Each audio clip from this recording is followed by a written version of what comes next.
Magandang umaga sa inyong lahat. Ipapakita ko sa inyo yung double namin na 3.5 by 7 inches lang yung haba niya. So dalawang klase kasi ito, no? Dalawang klase ito.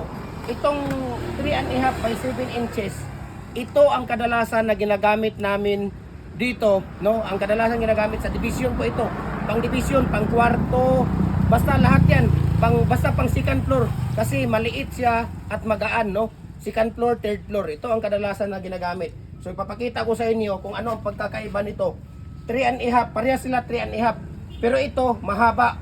Mahaba ito. Okay? Sukatan natin ha. Tingnan mo, sukatan natin. Dito dong, i-ano mo, ilapit mo dito. Ayan o. Oh. Ayan o. 7 inches lang yan. 7 inches lang yung ano niya. 7.5 kasi yung half inch niyan, ang half inch nito ay hindi aabot sa hollow blocks. Dito lang yung hollow blocks kasi nga ang ano niya ito. Mayroong half inch ito. Ito, no? Yan ang ano niya. So, 7 inches lang ito yung haba ng ating hollow blocks. So, yan ang pagkakaiba nila. Ito namang isa, ito ay ayan o, 8.5 siya.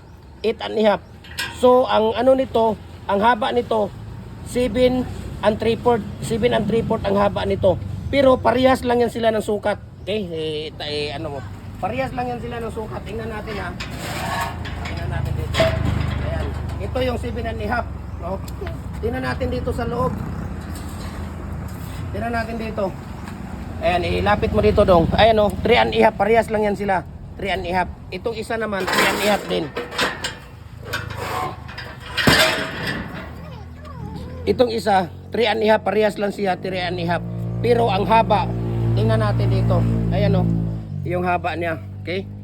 Yan ang haba niya. Ayan, yan ang haba niya. Oh, yan ang haba. 'Di ba? 7.5 siya yung haba niya. Ito naman yung isa, ang haba nito ay 8 and 1/4, no? 8 and 1/4. So ang labas nito, palayo ka. Ang labas ng hollow block dito, ito. Ang labas ng hollow block dito, ang finished product niya nito ay 7 inches lang. Yan ang pagkakaiba nila, 7 inches. Ito namang isa, ito, ang finished product dito ay nasa 7 and 3/4 ang finished product dito. Yun po ang pagkakaiba. So maganda talaga ito.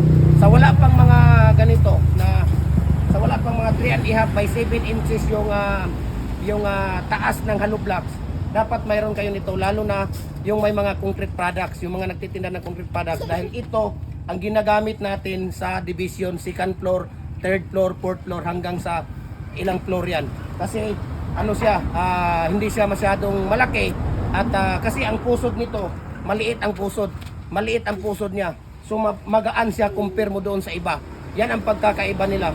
So sana nakatulong ako sa inyo at nagustuhan mo yung video natin, paki-comment, paki-share, para po kayo ay magkaroon ng kapan ba sa ating lahat. Mabuhay and God bless sa ating lahat. Advance Happy New Year sa ating lahat. Okay na dong.